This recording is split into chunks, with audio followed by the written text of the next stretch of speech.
टाकताय, घाईघाईने तुम्ही विधेयकं टाकताय. पीठासीन अधिकारी म्हणून त्यांना हे नक्की माहिती आहे की अधिवेशनाच्या पहिल्या दिवशीच आपण नेहमी पुरवणी मागण्या दाखवतो, चर्चा नंतर होते.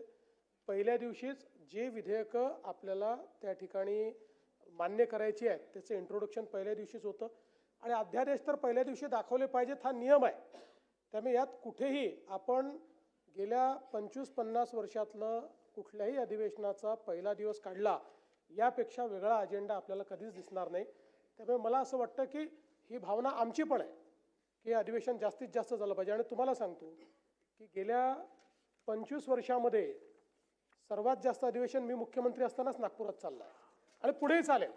आता आपल्यालाच माहिती आहे आचारसंहिता आहे, पुढे कधी आचारसंहिता होऊ शकते हे आपल्याला माहीत नाही, पण ती जी काही इंडिकेशन परवाच्या प्रेस कॉन्फरन्समध्ये आपल्या इलेक्शन कमिशनने दिले म्हणून आपण त्या दिवशी विचार केला आणि 2 दिवस म्हणजे पहिला आठवडा आणि प्लस 2 दिवस 10च्या ऐवजी 7 दिवस होत आहे. हे पुढच्या वर्षी कम्पन्सेट करून टाकू, काळजी करू नका. अध्यक्ष महाराज,